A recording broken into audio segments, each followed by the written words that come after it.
Once again welcome students. जैसा कि आप लोगों को पता है कि हम लोग हिस्ट्री के फ्रेंच रिवॉल्यूशन में थे और बहुत दिनों से वीडियोस जो थी वो आप लोगों के लिए नहीं था वीडियोस, लेकिन अब फिर से ये वीडियोस आप लोगों के लिए यहाँ पर लगातार अब आएगा। और उम्मीद है कि आप लोगों की पढ़ाई चल रही होगी, और जिन लोगों की पढ़ाई अगर नहीं चल रही है तो वो सारे लोग पढ़ाई करें, क्योंकि समय जो है काफ़ी इम्पॉर्टेंट है और इस लॉकडाउन के टाइम को काफ़ी अच्छी तरह से यूटिलाइज़ करना है। सो आने वाले समय में वीडियोस लगातार अब अपलोड किए जाएंगे। हमारा टॉपिक फ्रेंच रिवॉल्यूशन चल रहा था और अभी आपके सामने है यहाँ पर 1848 द रिवॉल्यूशन ऑफ लिबरल्स। देखिए, लिबरल कौन थे? लिबरल किनको बोलते थे? जो भी लोग एजुकेटेड थे, पढ़े लिखे थे, चाहे वो टीचर्स हुआ करते थे, प्रोफेसर हुआ करते थे, या इसके अलावा जो बिजनेसमैन होते थे, छोटे वर्ग के मिडिल क्लास के बिजनेसमैन, वो भी शिक्षित जो होते थे, वो सारे लोग लिबरल्स कहलाते थे। फ्रेंच रिवॉल्यूशन में लिबरल्स का मतलब यही था। तो फ्रेंच रिवॉल्यूशन बेसिकली क्या था? देखिए, पूरा लड़ाई किस चीज़ का हो रहा था? ये पूरा लड़ाई था क्या? पूरा लड़ाई जो था बस इस चीज़ के लिए था कि जो भी छोटा छोटा स्टेट्स है सबको एक करना है। मतलब ये जो डिस्ट्रीब्यूशन वाला काम हो रहा है इसको बंद करना है। अभी कोई राजा चाहता है अपने तरह से एम्पायर को रन करना, वो अपनी तरह से रन करता है। दूसरा कोई आता है, डिक्टेटरशिप, तानाशाह जब आता है तो वो अपनी तरफ से रन करता है। तो इससे क्या हो रहा है? फ्लेक्सिबिलिटी जो हो रहा है वो क्या हो रहा है? वो डाउन हो रहा है। तो फ्लेक्सिबिलिटी को डाउन होने से रोकने के लिए क्या करना है? राजा तुरंत तुरंत अगर नहीं बदलेगा तो स्टेबल रहेगा, पॉलिटिकल सिस्टम स्टेबल रहेगा। तो देखिए, 1848 द रिवॉल्यूशंस ऑफ लिबरल्स। तो ये जो लिबरल्स थे इनका रिवॉल्यूशन शुरू हुआ। देखिए, ये जो रिवॉल्यूशन है ये शुरुआत तो पहले हो चुका था, लेकिन अब बहुत ऐसे लोग थे जो गरीब वर्ग के थे, उन्होंने अभी तक रिवॉल्यूशन में पार्टिसिपेट नहीं किया। तो जो बचे हुए गरीब लोग थे, अब यहाँ पर वो लोग अपना क्या किए? इस रिवोल्ट में पार्टिसिपेट किए। स्टार्टिंग में ये जो रिवॉल्यूशन था ये कौन लाया? इसको लाने वाले लिबरल्स थे, मिडिल क्लास के लोग, मेल थे, फीमेल थे, पढ़े लिखे जो थे, शिक्षित थे, है ना, जो टीचर्स थे, प्रोफेसर्स थे। तो ऐसे समाज ने, ऐसे वर्ग ने क्या किया? इसको स्टार्ट किया। लेकिन अब ये जो रिवॉल्यूशन था इसको किसने किया? इसको आगे बढ़ाने का काम किया पुअर्स ने। तो पुअर्स ने इसको आगे बढ़ाया और शुरुआत तो मिडिल क्लास लोगों से ही हो चुका था। देखिए, इन दोनों का मोटिव क्या था? इन दोनों का जो मोटिव था वो क्या था? ये रिवॉल्यूशन किस लिए था? ये जो पूरा कंट्री है यूरोप, इसको यूनिफाइड करने के लिए, मतलब फॉर द नेशनल यूनिफिकेशन। मतलब अभी क्या हो रहा है? अभी एक राजा आता है तो अभी होता क्या है कि एक राजा आता है तो ये अपनी तरह से चलाता है, दूसरा राजा आता है तो अपनी तरह से चलाता है, तीसरा राजा आता है तो अपनी तरह से चलाता है। अब देखिए, एक रीजन का कितना डिवीजन हुआ। डिवीजन से क्या हुआ? पॉलिटिकल सिस्टम क्या हुआ? डैमेज हो गया। तो पॉलिटिकल सिस्टम को डैमेज नहीं करना है, इसलिए क्या करना है? जितना भी कंट्री है उसको यूनिफाइड किया जाए। तो इस सबका मुद्दा वही था, नेशनल यूनिफिकेशन के लिए। अब इस चीज़ को हम लोग देखते हैं कहाँ पर? जर्मनी में। जर्मनी में हम लोग इसका जो उदाहरण है, इसका जो एग्जाम्पल है, पहला ऐसा कंट्री यूरोप के अंदर कौन सा था? जर्मनी, जहाँ पर इसको देखा गया। कैसे देखा गया? देखिए, मिडिल क्लास जो लोग थे जर्मनी में, ये एक साथ मिलते हैं, मिलजुल कर क्या करते हैं ये लोग? प्रशिया में, आपको तो पहले पता है, मैंने बताया है प्रशिया कहाँ पर था। बड़ा सा बाउंड्री था और वहाँ पर ये छोटा सा टेरिटरी था। तो यूरोप के अंदर बहुत सारे ऐसे कंट्री थे जहाँ पर छोटा छोटा टेरिटरी था, उसमें से एक प्रशिया भी था। कमेंट कर बताइएगा मुझे इस वीडियोस के नीचे कमेंट करके बताइएगा कि प्रशिया जो था वो कौन से एरिया का टेरिटरी था, कौन से एरिया का टेरिटरी।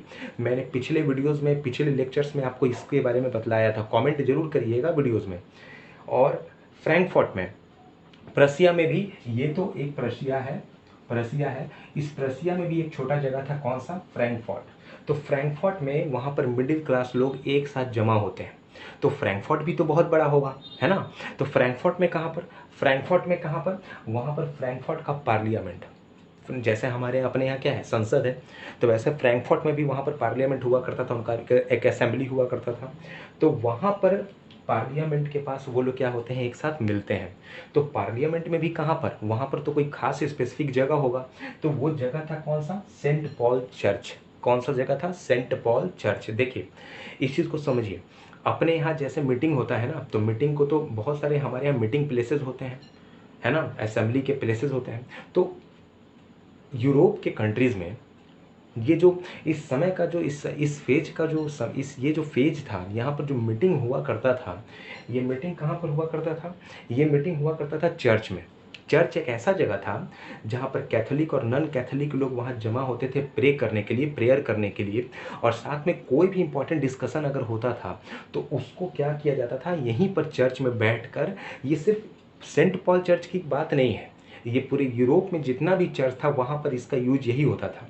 प्रेयर में भी लोग आते थे और सब लोग मीटिंग करते थे, क्योंकि वहाँ पर क्रिश्चियनिटी काफ़ी ज़्यादा था। तो ये मिडिल क्लास लोग एक साथ जमा होते हैं कहाँ पर? फ्रैंकफर्ट में। फ्रैंकफर्ट कहाँ पर है? प्रशिया में, पूरा प्रशिया, और यहाँ पर क्या है? फ्रैंकफर्ट। इस फ्रैंकफर्ट में भी कहाँ पर?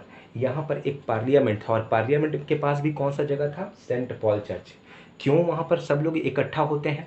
इकट्ठा होते हैं वो लोग, ऑल जर्मन नेशनल असेंबली, वो लोग वहाँ इसलिए इकट्ठा होते हैं क्योंकि उनको ऐसा लगता है कि हमारे यहाँ भी कोई एक कॉन्स्टिट्यूशन होना चाहिए, कॉन्स्टिट्यूशन होना चाहिए। अच्छा, एक बात पता है आपको, क्लास 9th में आपको एक चीज़ आपने पढ़ा होगा कि कॉन्स्टिट्यूशन जब बना तो इसके लिए कंस्टिट्यूएंट असेंबली आया। तो कंस्टिट्यूएंट असेंबली आया तो कंस्टिट्यूएंट असेंबली में क्या हुआ? उस असेंबली में सब लोग बैठे, मिलजुल कर बात की और कॉन्स्टिट्यूशन को बनाने के लिए ड्राफ्ट करने का प्लानिंग किया गया। तो सेम इनके यहाँ भी क्या हुआ, एक जर्मन नेशनल असेंबली का इनके यहाँ पर एक फॉर्म किया गया, जिसका मेन मकसद यही था कि वहाँ पर कॉन्स्टिट्यूशन से जुड़ा हुआ जो बात होगा वहाँ पर मिल बैठ कर सब लोग बात करेंगे। ठीक है, यहाँ पर कोई प्रॉब्लम नहीं होना चाहिए।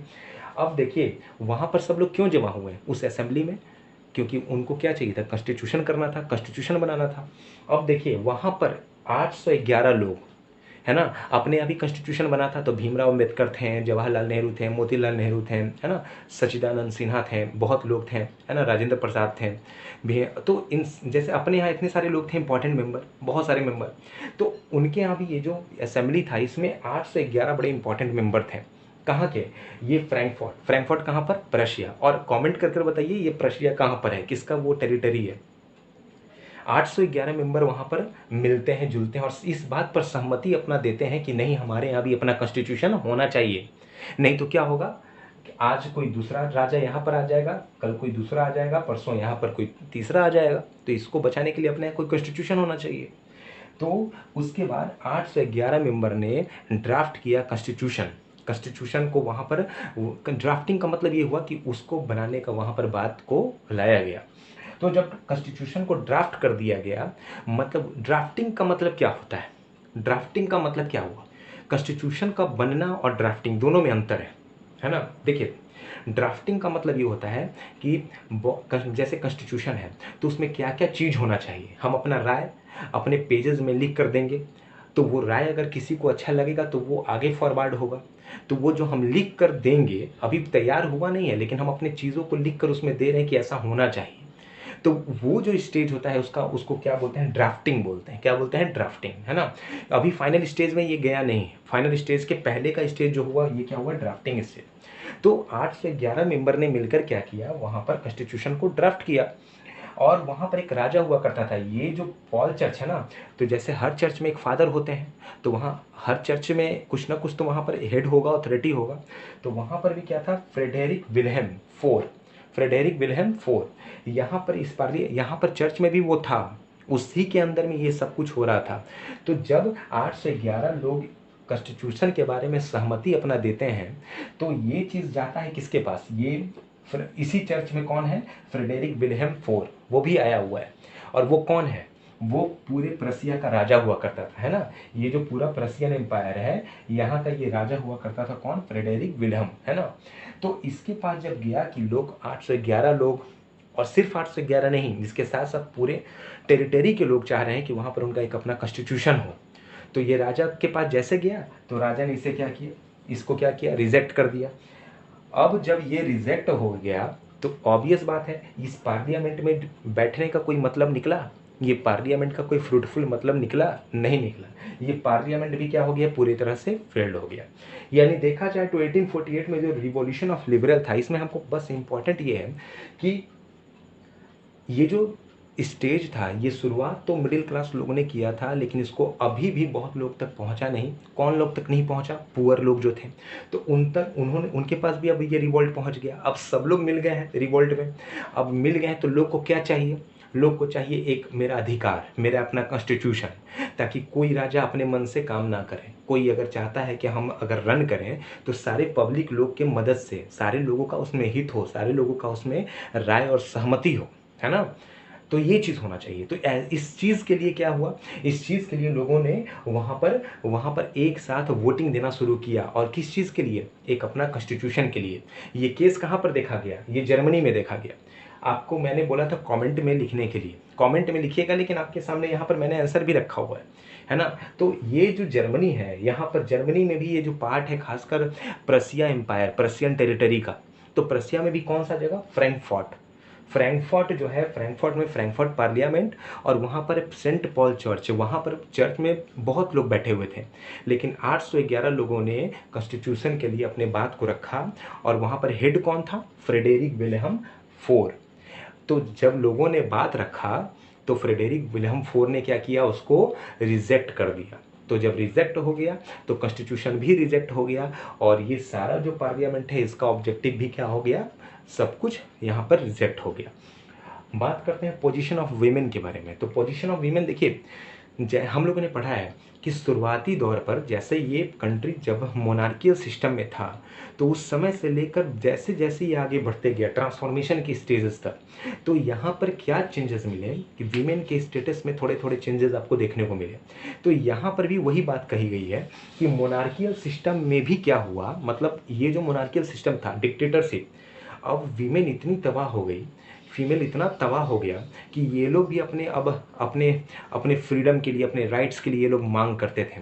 तो किस तरह की फ्रीडम? कॉन्सेशनल राइट्स, मतलब अगर कोई चीज़ है तो वहाँ पर उनको कॉन्सेशन दिया जाए, मतलब उनको वहाँ पर रिबेट दिया जाए। तो ये सब भी वीमेन की तरफ से धीरे धीरे आवाज़ समाज में उठने लगा। तो ये भी एक बहुत बड़ा रिवॉल्यूशन था, है ना। पहले ऐसा नहीं होता था, लेकिन अब धीरे धीरे ऐसा हो रहा है, फीमेल भी आवाज़ उठा रही है। आपको पता है मैंने बोला था लिमिटेड सफरेज। लिमिटेड सफरेज क्या था? वहाँ पर नेपोलियन ने लाया था लिमिटेड सफरेज। लिमिटेड सफरेज मतलब ये था कि फीमेल को बहुत सारी चीज़ों में रोक दिया गया। इंपॉर्टेंट डिसीजन कौन लेंगे?